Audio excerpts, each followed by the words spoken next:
तो एक बार फिर से हमारे YouTube चैनल में आप सभी का स्वागत है। आज हम लोग पाठ 11 वृत्तों से संबंधित क्षेत्रफल, इसमें एक महत्वपूर्ण सवाल करेंगे। इसमें दिया है चित्र में त्रिज्यखंड OAB की परिमाप होगी। OAB का परिमाप का मतलब है जो त्रिज्यखंड है OAB, ये चारों ओर की माप ही क्या कहलाती है, परिमाप। तो तीन ये पार्ट में चित्र कटा हुआ है, एक OA है, एक OB है और एक AB है। तो हमें ये जो AB है इसी की लंबाई नहीं मालूम है और इसी को हम लोग क्या कहते हैं, चाप। यानी हमें चाप की जो लंबाई है यही नहीं मालूम है, बाकी त्रिज्याएं ये दोनों दी हुई है। एक ही जगह पे ये 7 सेंटीमीटर लिखा हुआ है प्रश्न में, लेकिन हम यहाँ भी ये भी त्रिज्या है तो यहाँ भी 7 लिख सकते हैं। तो यहाँ पर हम लोग लिखेंगे OA बराबर OB और बराबर 7 सेंटीमीटर। ये दोनों पार्ट में दोनों खंड का मान जो है दिया हुआ है, AB का मान हमें क्या करना है, निकालना है। तो हम लोग क्या करेंगे, लिखेंगे चाप की लंबाई। AB क्या है, चाप है। चाप की लंबाई क्या दिया है, AB दिया है, यहाँ पे देख सकते हैं। तो AB बराबर चाप की लंबाई बराबर होता है θ/360 अंश और गुणे 2 पाई r, ये सूत्र है। तो थीटा का मान कितना दे रखा है, 60 अंश और बटा 360 अंश गुणे 2 है, 2 लिखेंगे। पाई का मान 22/7 और गुणे r का मान कितना दे रखा है, यही r, यही रेडियस, यही त्रिज्या OA OB। तो हम लोग यहाँ पे क्या लिखेंगे, 7। अब 7 से 7 क्या होगा, कट जाएगा और ये 0 से 0 कट जाएगा। अब यहाँ बचा 6/36 और गुणे अंश से अंश भी कट जाएगा, तो 2 गुणे 22। अब हम लोग क्या करेंगे, 6 से 36 को काट देते हैं। 6 का नम 6, 6 छक 36, तो ऊपर 2 का नम 2 गुणे 22 और बटे नीचे कितना है, 6। फिर 2 का नम 2 और 2 3 6, तो 22 का नम 22 बटे कितना आ गया, 3 सेंटीमीटर। ये आ गया चाप की लंबाई। अब हम लोग लिखेंगे त्रिज्यखंड की लंबाई। इसकी लंबाई त्रिज्यखंड, त्रिज्यखंड क्या है, त्रिज्यखंड OAB, OAB की लंबाई, OAB की लंबाई बराबर, यहाँ पे देखिए हम लोग क्या कर लेंगे, OA के बाद AB और AB के बाद हम लोग क्या ले लेंगे, फिर OB। ये दोनों भुजाएं, 3 पार्ट है, देख सकते हैं, OA AB और ये OB। तो हम लोग यहाँ क्या लिखेंगे, OA प्लस क्या लेंगे, AB, यानी ये OA लिए, ये AB लिए। अब की बार हम क्या लिखेंगे, प्लस OB लिखेंगे, OB। तो यहाँ पे हम लोग OA का मान देखेंगे 7 है, 7 लिखेंगे, प्लस AB का मान हमने यहाँ निकाल रखा 22/3, प्लस OB का मान यहाँ से देख सकते हैं 7 है, 7 लिख लेंगे। तो पहले ये 7 7 क्या है, पूर्णांक है, इनको क्या करेंगे, जोड़ लेंगे। 7 7 कितना हो जाएगा, 14 प्लस 22/3। फिर क्या करेंगे हम लोग, इसकी बटा 14, हर एक संख्या के बटे में एक छिपा रहता है, एक लिख सकते हैं। फिर यहाँ नीचे का नीचे गुणा कर देंगे, तिरछा गुणा कर देंगे, क्या हो जाएगा, 3 × 9 3 और 14 3 42 और प्लस कितना लिखेंगे, 22 × 9 22। ये हो जाएगा इकाई का, पहले 2 2 जोड़ेंगे 4 और फिर 2 4 6/3 और फिर लिख देंगे मात्रक हम लोग सेंटीमीटर। ये हो गया आंसर,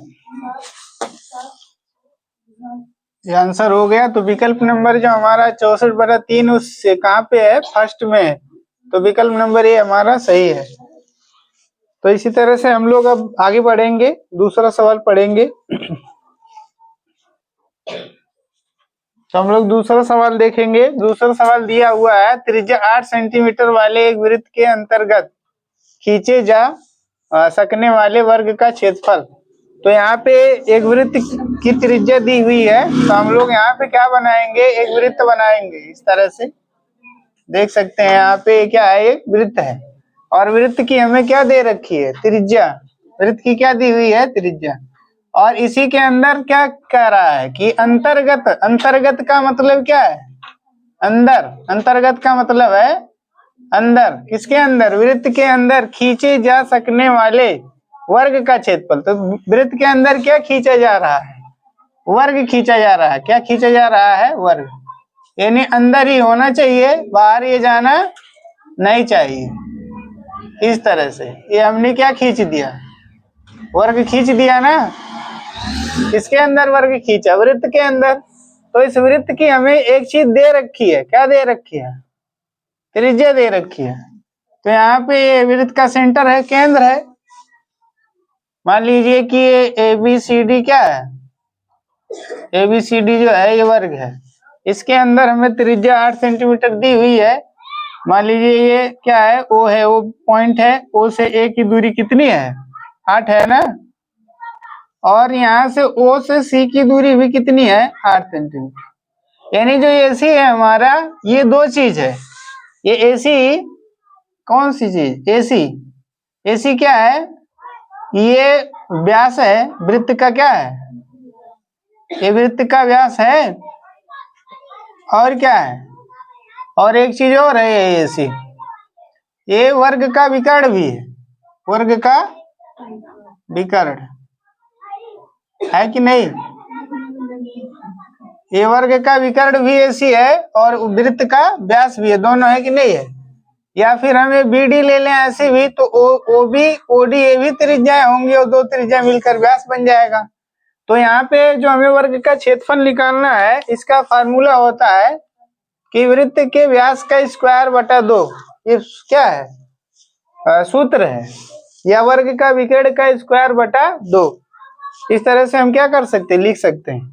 तो हम लोग हल लिखेंगे और हल में क्या करेंगे? यहाँ पे लिखेंगे, क्या लिखेंगे? वर्ग का क्षेत्रफल, वर्ग का क्षेत्रफल A बराबर क्या लिखेंगे? वर्ग का विकर्ण, वर्ग का क्या लिखेंगे? वर्ग का विकर्ण, और इसका क्या लिखेंगे? स्क्वायर और बटा 2। यानी यदि हमें वर्ग का विकर्ण पता रहे तो हम वर्ग का क्षेत्रफल क्या कर सकते हैं? निकाल सकते हैं। तो वर्ग का विकर्ण हमें मालूम है, क्योंकि जो वृत्त का यहाँ पे व्यास है यही वर्ग का क्या है? विकर्ण है। और कितना है? 8 8 यहाँ पे हम लोग जोड़ दें तो कितना हो जाएगा? 16 सेंटीमीटर हो जाएगा कि नहीं? AC का मान, अर्थात जे वर्ग का विकर्ण है और व्यास है, ये कितना आ गया?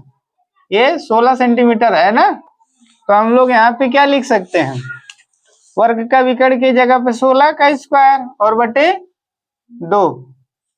तो यहाँ पे 16 के घाते 2 का मान क्या लिखेंगे? 16 गुणे 16 और बटे 2।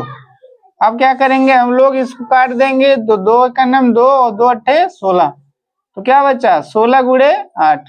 नीचे 1 का कोई मतलब नहीं है। तो 16 अट्ठे 128।